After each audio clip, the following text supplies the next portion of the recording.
Hi everyone, Matt here, and we are continuing on with PesterQuest, and this time we are on Volume 9, Route 1, The Loneliest the Lionliest Girl in Alternia. Time to face facts. Something is going on here. Not that you didn't already...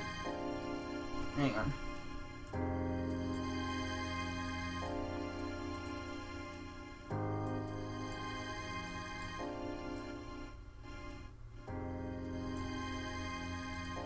There. Not that you didn't already know that. You've had the blurry outlines of all this strangeness for a long time. It's only after your stint with Aurelia that you've managed to fill in all of the shapes and colors. Your friends, the companions you've been to hell and back with, you forgot about them. But that feels like... Gah! You can't even come up with a significantly dramatic mixed metaphor. Feels bad. Your desperate friendship thirst was compelled. You get that. And it was mostly worn off by now. But what the fuck else are you supposed to do? It's basically just your job now. So you'll keep doing that job. Whatever. Let's just do the damn route. Who did Equius tell you about? His Moirail, right? You'll go try to find her in the middle of the woods, which is a very normal thing to do. You'll be normal. It's a normal kind of day. You zap to the mouth of the cave and are immediately set upon by a wild beast. Her yellow eyes flash and sharp teeth glitter. You brace yourself to be made into dinner. The wild lioness sits back on her haunches and contemplates the stranger. The wild lioness sits back on her haunches and contemplates the stranger. That's how you know she does that. She tells you. But taking a closer look, you realize that she is, in fact, not wild lioness, just a very unkempt troll in a green coat and a grubby t-shirt. He smells like a fire pit.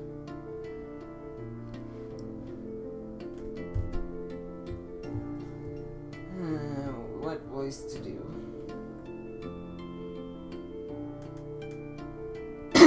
AC licks her snout and tries to figure out who has happened upon her den. A friend? A foe? Dinner, perhaps?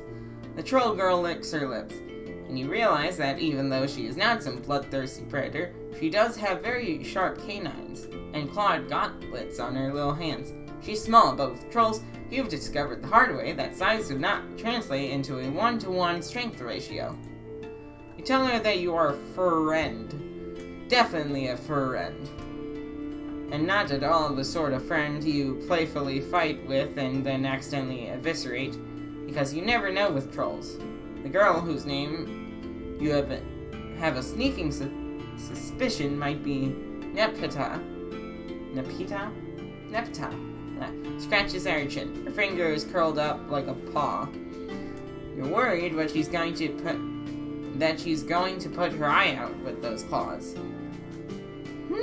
AC wrinkles her nose and wonders what anyone could be doing all the way out here in the waste. It's not very plausible. That one was a bit of a stretch. How did you come upon my cave? AC says it with a growly glower. Let's just stop this nonsense. Tell Nepeta that you were happily explained to her exactly who you are and what you're doing skulking outside her cave. But could the two of you maybe key down the drama, talk like normal people? You've been down this road before, and it's kind of bringing back painful memories. Oh. Nepeta leapfrogs off of you, a distant olive flush crossing the bridge of her nose. Well, you didn't mean to embarrass her, just a productive convo doesn't seem possible if One of you is pretending to be a lion, or whatever. Nepeta nods jerkily. Her gaze is firmly fixed on a boulder for a few feet to the right of you. Her body language, which moments ago had you wanting to zap for cover to protect both your dignity and internal organs, is now stiff and wary. She looks even smaller than before. She mouths something that you can't quite catch. Then she turns tail and skulls back into her cave. God damn it, Nepeta, wait! You hurry after her, but you stop at the sound of a deep, resonant growl. There's something in that cave, and it's definitely not a kid playing a game. Game over. Let's play along. It just so happens you are an expert RPer. And by expert, you mean you once played Soldier Purrfect with a stressed out Jadeblood kid, which you'd forgotten about until literally yesterday. Anyway, what you mean is, you've got some moves. You go limp and show Nepeta your throat, yielding to who is clearly the alpha female here. You're barely even role-playing here. Every olive blood you've met could rip out your intestines and wear them as a shawl. Nepeta beams down at you before remembering that she is a regal lioness. Hey, Cena! Calls the strange little cub and welcomes them to her cave. Appearing to realize that she doesn't need to describe her actions out loud because you are right in front of her, Nepeta nuzzles you gently with the top of her head. You get the feeling she doesn't get out much. You tell her that you didn't mean to startle her or anything. You just think you have a mutual friend, a big indigo blood named Equius. Nepeta digs her nails into your arms. Her eyes go wide. You know Equius? How? Where did you meet him? Tell me everything. Well, it's kind of a funny story. Before you can get into it, Nepeta launches herself off of you and scampers into the cave. When she runs, her knuckles occasionally touch the ground. You aren't sure if she moves like that naturally or if she is just very, very in character. She pauses at the mouth of the cave and gestures you inside, the sleeves of her coat flopping down past her wrist. If you had parents, they probably would have taught you not to follow cat girls into caves, but you didn't, so you're totally down.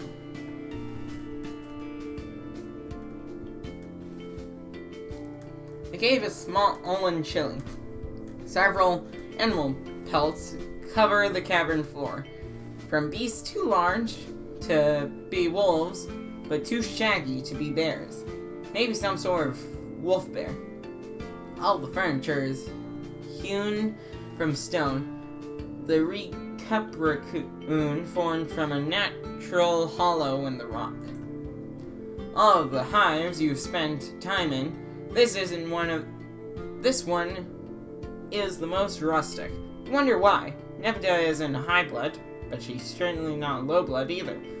She could have made a hive at least, as nice as Tavros's.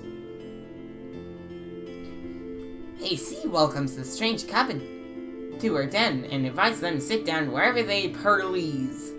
She realizes that her visitor is probably sleepy and hungry. Luckily, AC has a fresh kill. Oh great, that is really lucky. Nepeta skips back outside, leaving you alone and feeling, well, like you followed a feral child into her cave. Torchlight burnishes shapes strange and forbidding. The irregular flicker disorienting. People used to do everything by firelight. No wonder medieval art is so preposterous. Dogs with the faces of old men and old men with the faces of babies. Speaking of art, drawings pepper the cave walls, shaky and crude.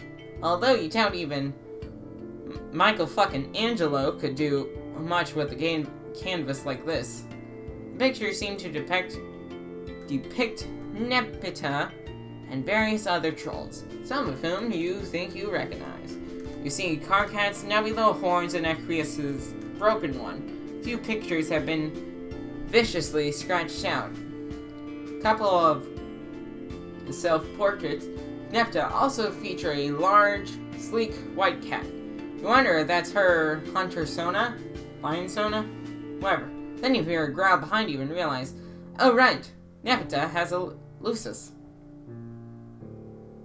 Hot damp breath touches the back of your neck, and you turn slowly and as carefully as you can. Oh, hello, kitty. Two hissing mouths open in two snarls as a big cat backs you up against the cavern wall. Oh, pal, stop that, Stop that, silly cat. This is a friend. Nepeta hurries back inside, throwing herself onto her Lucis and petting rambunctiously. Pounce's hisses immediately turn to purrs. She rolls onto her back and bats big, terrifying paws in the air. Ah, who's the kitty? Who's the very best kitty? Pounce, we have a guest for dinner. They know Equius. You do, right? Nepeta looks at you with sharp little eyes. You do know my meow rail? You weren't lioning? Oh, definitely not. You were never lying. You'll never forget Equius no matter how hard you try. Although you did recently forget every single person you ever knew. That will absolutely never happen again, though. You won't allow it. AC leaves her weird friend in the very capable paws of her Lucis while she goes to prepare a delicious meal. Oh damn, Nepeta, please don't go away and leave your guests alone with a ferocious beast. The pound seems pretty well placated by Nepeta's insistence that you are a friend and not food. She curls up on one of the animal pelts, tucking her head. Her tail twitches and her ears flick. You're pretty sure she is only pretending to sleep. Like she's giving you a shot, and if you fuck up, it's lunchtime. Sit very still and try your best to look unthreatening. Just a little while ago, this would have been easy. You'd been totally defenseless and thinking the most unthreatening thoughts, but now you remember at least a little of who you were. And you know what you've done. Even if some of it was done in dead-end timelines that never actually came to pass, you're not sure you can still call yourself an innocent bystander. Nepeta derails this dangerous train of thought by dragging in a huge haunch. That's just really the only word for it, a haunch. Something's like, wow, when she said she had a fresh kill, you figured this was part of the RP, like she was going to pull out a DiGiorno or something like that, but nope, she really did tear apart some animal and bring you its like. She has some blood smeared on one cheek, her hair in pieces across her sweaty forehead. You get why she and Equius get along. They have an equivalent ferocity. Good thing you aren't a vegetarian. You are gratified to discover Nepeta appears to draw her roleplay line at devouring raw meat. You wonder if trolls could eat raw meat raw, or if it would make them sick. They definitely seem to have more natural predators than humans are. But then again, most of them live in houses and eat cup noodles and play video games. You never really met anyone like Nepeta. Blah, blah, blah. You watch her build a fire, and then take yourself on a little trip to the mouth of the cave while she cuts up the meat and spears it on sticks to cook. You come back over to the fire when the meat looks a little bit less like flesh and more like food. Honestly, you shouldn't bother. It shouldn't bother you. You've seen and been through so much worse. Guess the mind is a strange and many-layered beast. There you are. I thought you'd run out into the waste like a big, powerful idiot. It's dangerous out there. Well, she went out there. Although it's possible she's dangerous, too. That makes Nepeta smile. She still can't quite meet your eyes, but she's fidgeting with her gauntlets less than she was before. So you really met Equius? Really? She slides up close to you, almost too close to talk comfortably. You wonder if this is the first conversation she's ever had that wasn't through a computer screen. You tell her that yes, really, you met him. Spent a good amount of time with him, too. That's incredible.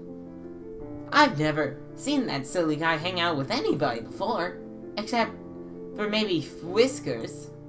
For Whiskers? Oh, does she mean Vriska? You know her, too. Really? Really? Yep, you would probably be hanging out with her right now if she hadn't gone off to do some Antifa shit with Terezi. You know Terezi too? GC? Oh yeah, for sure. Does Nepta? I'm expecting her to exclaim and wag her imaginary tail. Says she goes quiet. That pops and sizzles in the fire. Across the cave, Pounce lets out a lazy squeak that sounds like it came from a much smaller cat. You ask Nepeta if everything is okay. So what you're saying is, you know all my friends. Well, that's not exactly what you said. It is kind of creepy if you dwell on it. But you keep meeting people through other people. That's normal, right? Well, you did just happen upon Vriska on a beach and Aradia you found asleep in the field. You haven't asked Nepta if she knows Aradia, but you're sure that she does. Somehow. Slowly, Nepta lifts her gaze from the flames and meets your eyes for the very first time. Maybe it's the firelight, or the shadows gambooling on the walls, as she looks haunted, hollowed out and filled with something you can't name. What are you? Nepta may be goofy and playful and awkward. That doesn't make her an idiot, and you get the idea that treating her like one is a very good idea to have a very bad time. Let's deflect the question. Hahaha, wild! It's really wild that she doesn't see you in her dreams, no reason. Oh, by the way, does she want to see your sweet powers? You have super sweet powers. Zap. Okay. Oh. Fuck, I can't do Jade's voice. Okay, let's see what we got here. Jade's room is bright and cheery. Fresh flowers in the hanging pots. Curtains pulled opened wide to let in the afternoon sunlight. Jade sits on her bed while Dave paces in front of a line of squiddle toys, carefully assembled in neat ranks. This blue one is clearly in charge. Look at his dominant posture. Also, he's the only motherfucker not tentacle deep in his homie. He's an untangled buddy that is some shit. He's an untangled buddy. That is some shit. Really cuts to the core of, like, emotions. It's actually because the magnets in him are messed up. And always have been. Harley, you're ruining the magic, come on. Oh, hey, mailman. Did you bring another stray alien? Because the last one has a fucking attitude and also surprisingly good snack sense. Snack sense? Yeah, sense for snacks. Like you'd think it would have occurred to me before to combine M&M's with popcorn, but I never did. Just because I wasn't raised right. But yeah, Karka has a good tongue. That's not what I meant. Anyway, hi Troll Girl. What's up? Oh yes, I wanted to meet you guys. Are you the same aliens who harassed us for years and then stopped for seemingly no reason, but actually probably because the fake mailman ruined everything? Wow. Damn, Jade. Sorry, that's not how I meant it. Oh, who are you people? Where am I? Jade takes a step toward Nepeta, who bristles and hisses, her back arching. At this point, you're pretty confident in your assessment of the bug theming for the trolls, but they really continue to be cat adjacent, don't they? Maybe cats are Fuck. Maybe cats are just the only cultural touchstones you have for fierce but skittish creatures with a lot of hair. While you're busy pondering cats, Nepeta does a wild scamper for the window. Oh fuck, this is tower, this is tower, this is tower. Fuck, you really didn't think that one through. Sorry, Nepeta, you really should have warned. Holy shit, something sure as hell on fire. Though Timmy's dad fell asleep at the grill, dude. Had too many Bud Light limes and burned the whole fucking rack of ribs. Ribs ain't cheap, Dad. Now the barbecue's up in smoke. Who's gonna eat that Walmart potato salad without ribs? No one, that's who. Oh damn, you got a little overzealous with your zaps and brought Dave along with you. But this is where Carquette's from. No wonder he's such a spastic pile of personality disorders. Pretty rank in here. Well, at least Beck prevented you from bringing Jade along. Oh. This isn't the ruins. This isn't the island. Sorry to crash your party like this, Nepeta. You really didn't mean to bring like half your alien friend group into your house. Nepeta is standing beside the dying fire, where the haunch has fallen apart into blackened chunks. Her hands are twisted in layers of her coat, and she is shaking from head to foot. God, you just completely invaded her space. You are so totally... Grr. Oh no. Pounce has placed herself between Nepeta and the rest of you, or more accurately, between Nepeta and Jade. Her hackles are up. Her two mouths hissing. Oh fuck, does she smell Beck on Jade? This sucks. Actually. Pounce, wait, don't do anything yet, just... Pounce! Do I get there in time? Yes. Pounce's claws feel as big as they look. They're sharp, too. Sharp claws. Incredible, those claws. Santa claws. Bread soaks into the green velvet of your dress, slicking it heavy against your chest and stomach. Christmas. Wind whistles in your ears, accompanied by the strange ringing of chimes. Oh no, those are screams. You collapse backwards, waiting for the inevitable current of darkness to fall on your unconsciousness. Oh well, you'll do better next time. Or not, instead of hitting the ground and finding yourself capulated back to a menu screen, a pair of hands catches you and eases you down to the cave floor. Several pairs, actually. Your head is cushioned by something soft, and for a moment the voices around you come into focus. Don't have any idea what to do. Do you know first aid and shit, but I'm pretty sure they don't actually have any organs. Please, everyone be quiet. Darkness closes in on you, but it's a kinder darkness than you're used to. A darkness untouched by failure.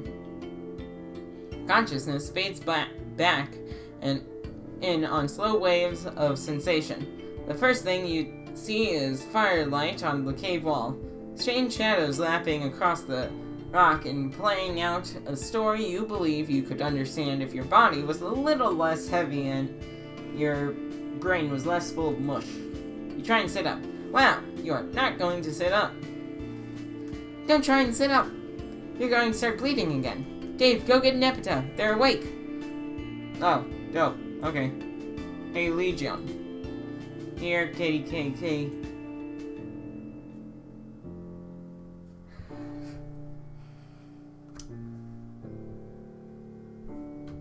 I twitch my cute as fuck little nose and a sultry come hither for the homeless catwoman alien who lives in this cave. I'm coming. Hold your hoof beasts. Jade, Dave, you're both here? On Alternia? You didn't think that was possible. At least not for Jade.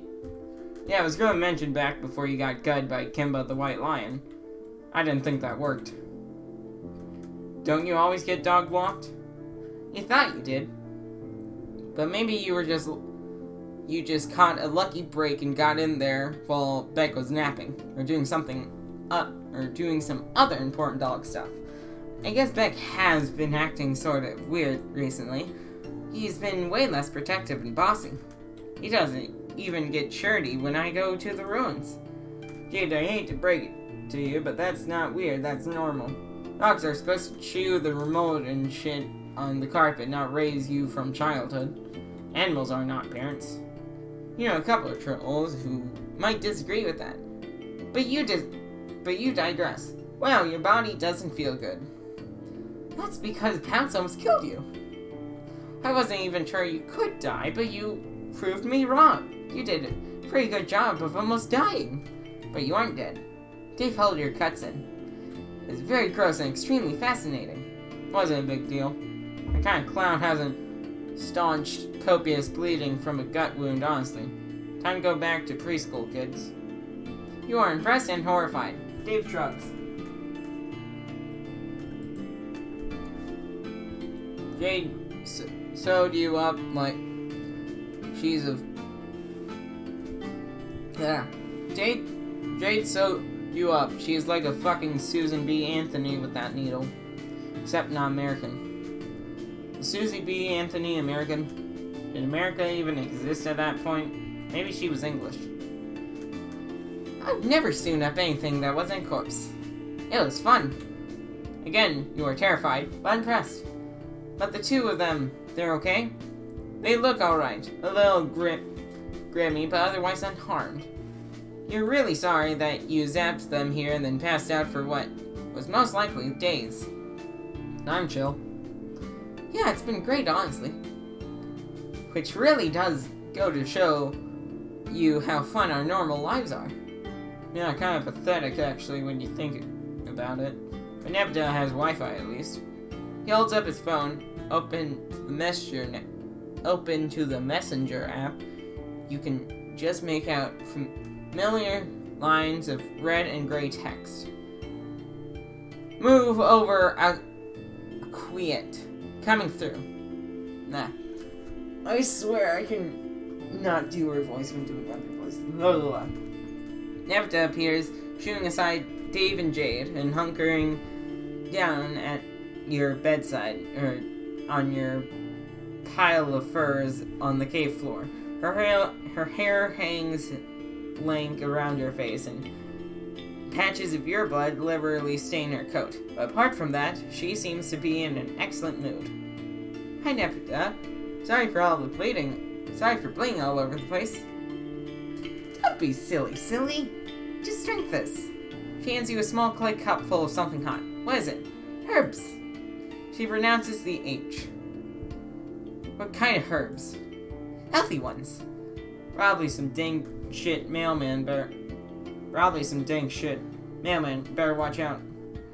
I feel like Nep knows where to get the nip, if you catch my drift.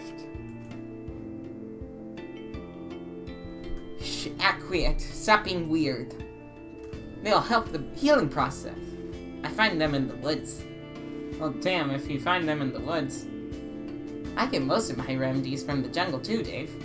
Grandpa left me plenty of antibiotics and formaldehyde, but nothing for a headache or a bad tummy. He just used to tell me, chin up, little Jadelet. Oh yeah, my bro's the same way. Ibuprofen. Never heard of him. There's nowhere to get jungle medicine, though, unless we're talking about the concrete jungle. Like, there's an old guy named Stevie who camps out in the lobby, and he'll fucking hook you up. He'll fucking hook you up, but I think he's a sex offender. Plan sounds like so much fun. Yeah, it's alright. You thank Nebda for the herb, and take a little sip. Sure does taste like a bunch of boiled grass. Could be worse. You think Nebda probably made the cup herself. She probably made everything in here. Honestly, if there's anywhere on this planet that you could choose to be mortally wounded, doing it near Nebda was probably the right call. Nebda smooths your blanket with little nervous passes of her hands. She's back to not looking you in the eye. I had a long talk with Pounce and told her that she has been a very bad kitty. She feels just awful about it and would like to make it up to you if she can. She is hunting something extra delicious right now. Oh, Pass didn't need to do that. It really wasn't her fault. You just got your dumb ass in the middle of everything as usual. Better you than Jade, definitely, since you're the main character, and therefore probably you can't die permanently. Oh, clicked off. That makes no sense to me. It's fine. Acquiet, can you hand me the Purrfect? Oh, which one? What does Nepeta keep calling Dave? Acquiet? We bonded over shared interests. Except some of us are totally 100% earnest in our interests instead of acceptably ironic. Which is fine, it's not a big deal. Don't worry about it. Okay, you won't. The world begins to soften around the edges, melting like a scoop of ice cream. These herbs certainly appear to be the good shit. No matter what choices you make, when this particular rider gets a hold of you, you tend to do drugs. Your thoughts slide into one another, dissolving. You see your friends arrayed out before you. The two loneliest girls and the strange, intense boy with hidden eyes. They watch you anxiously. You started this journey believing you need to save these kids, and maybe that's still true. They certainly need someone to fix the mess of their lives on their planet and the crushing weight of brutal reality bearing down on them. But maybe you need saving too. Maybe you can all save each other. Whatever, you're high. You'll rest now. Group end.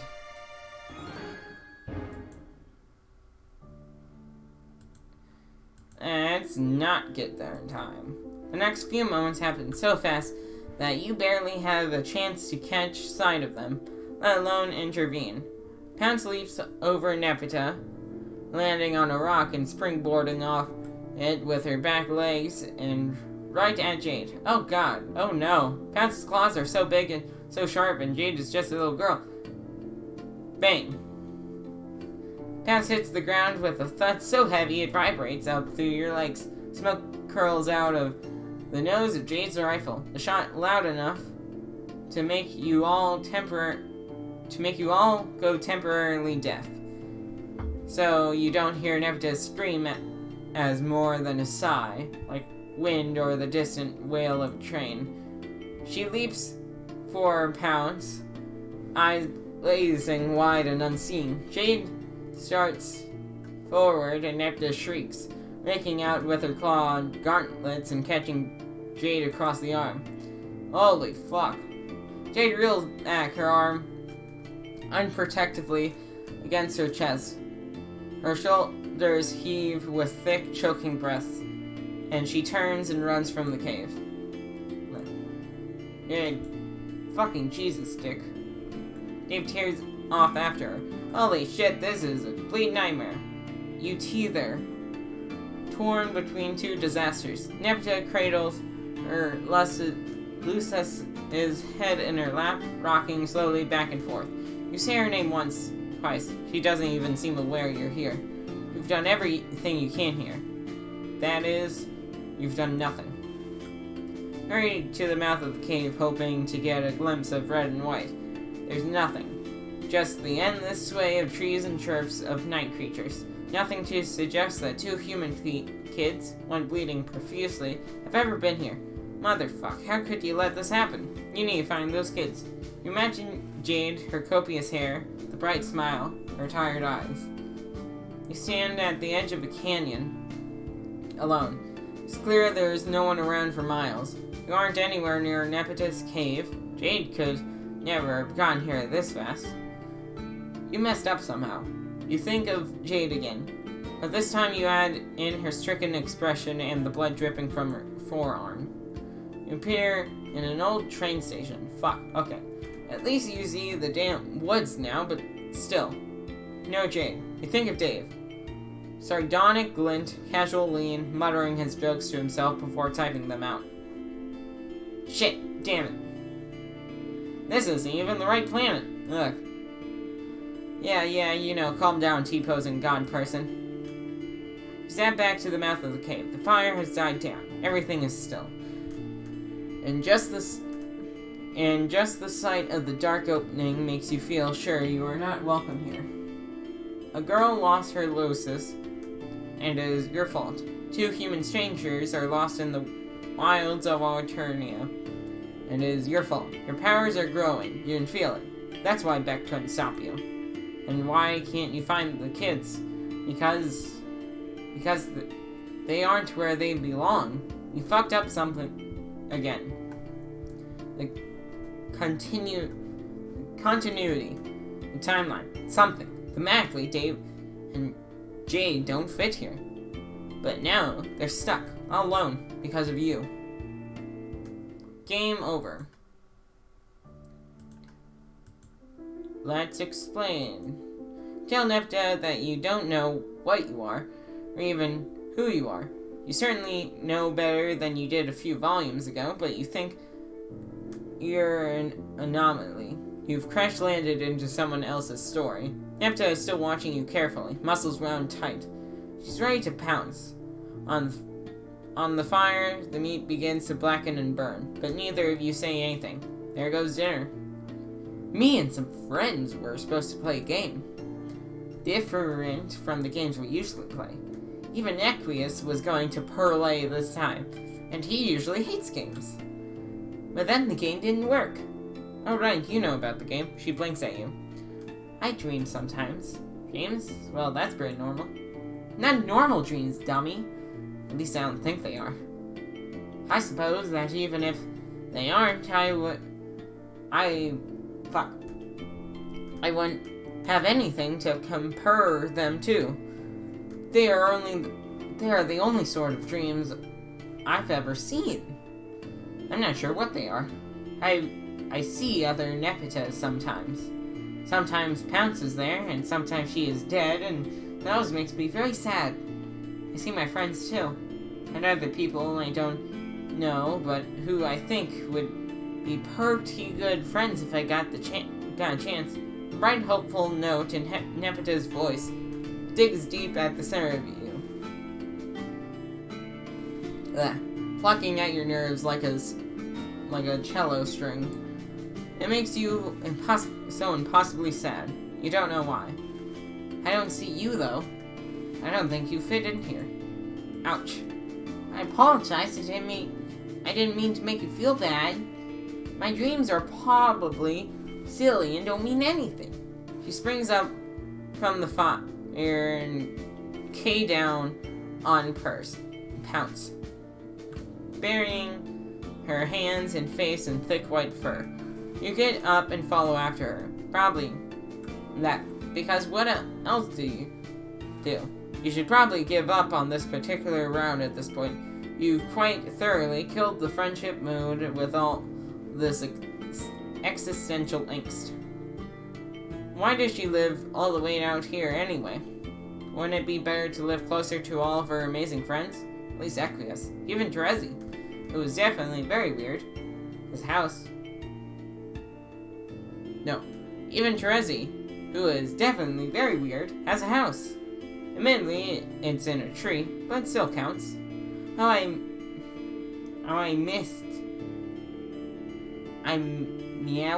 used to when I was a wriggler.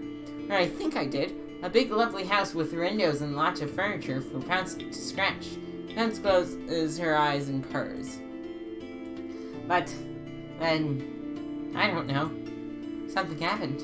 I remember fire and noise and lots of shouting. Then I was on Pounce's back and we were running for a very, very long time. I think it was pretty terrible. Nepta's fingers tighten on Pounce's ruff. I like it here. You think back to a different olive blood girl in an oversized jacket who lived rough, and another who made her living with murder. In fact, you could see Nepta growing up into someone much like Polypa. Sharper, meaner, all of her bright edges sanded off, her games transformed into a struggle for survival. Even now, sitting bathed in firelight, she looks tired. Every troll you've met carries the same exhaustion between their shoulders. Even the High Bloods, to a certain extent. They are worn to the bone by the sheer weight of history and a future that promises more of the same. What does one do in the face of such insurmountable misery? How can you, a simple, silent protagonist, ever begin to combat something so all-consuming and so monstrous? Nepta is waiting for you to trudge through your mandatory aggrandizing introspective interlude. So you do all you've ever claimed to do. You hold out a hand and wait for her to take it. Zap. Nepta yelps and jumps an impressive 4 feet into the air. There. You were doing a dramatic gesture and forgot to prepare her for it. Sorry about that. Where? Huh? This is... Despite Equius's incredible strength and barely contained excitement, when he wraps Nepta up in glistening, obscenely muscled arms, the embrace is the gentlest you've ever been witness to. Aww. This is... blah blah blah blah blah. I forgot how to do his voice. It's an incredibly unorthodox manner for a pair of such an obvious... No, such as ourselves to become acquainted. I apologize for this gaudy display of public affection. It is extremely unseemly of me. Well, he isn't really in public right now. Actually, the opposite. You're the asshole who popped into his private living space with zero warning. I suppose that's right. This is not the first time you have intrude on my space. Just let yourself in and out. How indecent. Okay, dude, calm down. You get sweaty. I'm always sweaty. Equius, you're squishing me. Oh. Equius lets go, but he doesn't step away. He is looking at Nepta like he can't quite believe she's real. Are you real? I think so. I don't know how I got here. Don't worry about it. Just think of it as a reward for being such a very good kitty. Wow. Is that a weird thing to say? That was pretty weird. You'll take it back. But Nepta doesn't appear to have noticed your fumbling. She's scampering around Equius in increasingly excited circles. Maybe you can't fix these kids' lives. Maybe you can't improve society. But when it really comes down to it, you have the power to bring friends together. And damn, you'll take it. Victory! Woo! Yeah, that was all the options. That'll be all for today on PesterQuest. If you like my content, subscribe to the channel. If you like this video, there should be a playlist in the top right corner. Yeah, if I'll do all that jazz, subscribe, whatever.